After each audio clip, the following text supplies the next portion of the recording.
ഒരു പാനിലോട്ട് വെളിച്ചെണ്ണ ഒഴിച്ചിട്ട് ഞാൻ ഉണക്കമീൻ ഇട്ട് കൊടുക്കുന്നുണ്ട്. ഇനി ഈ ഉണക്കമീൻ നല്ല മൊരിയിച്ചെടുക്കണം. ഉണക്കമീനിനെ ഞാൻ കോരി മാറ്റി അതിലോട്ട് ഒരു പിടി ചെറിയ ഉള്ളിയും എരിവിനനുസരിച്ച് ഉണക്കമുളക് ഇട്ട് കൊടുക്കണേ. ഞാനൊരു 7-8 ഉണക്കമുളക് ഇട്ട് കൊടുക്കുന്നുണ്ട്. ഇനി അത് എണ്ണയിൽ കിടന്ന് നല്ലപോലെ ഒന്ന് വഴറ്റിയെടുക്കാം. ഇനി ഒരു മിക്സിയുടെ ജാറിലോട്ട് നല്ലപോലെ മൂപ്പിച്ചെടുത്ത ഉണക്കമീനില്ലേ അത് ഇട്ടിട്ട് ഈ വഴറ്റി വെച്ച ചെറിയ ഉള്ളി ഉണക്കമുളകും കൂടെ ഇട്ട് നല്ലപോലെ ഒന്ന് ക്രഷ് ചെയ്തെടുക്കാം കേട്ടോ. പെട്ടെന്ന് പൊടിഞ്ഞ് കിട്ടും.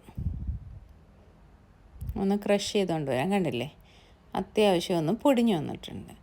ഇത് വേണമെങ്കിൽ ഇങ്ങനെ തന്നെ നമുക്ക് ചോറിൻ്റെ കൂടെ ഒരു ചമ്മന്തിയായിട്ട് കഴിക്കാവേ. നല്ല ടേസ്റ്റ്, എരിവും ഒക്കെ ആയിട്ട്. ഇനി ഞാൻ ഇതിലോട്ടൊരു ഒരു പിടി തേങ്ങയും കൂടി ഇട്ട് കൊടുത്തിട്ട് ഒന്ന് ക്രഷ് ചെയ്തെടുക്കും. കണ്ടില്ലേ, ഇതുപോലെ. ഇതിനൊരു ഇച്ചിരി ഉപ്പ് കുറവുണ്ടായിരുന്നു.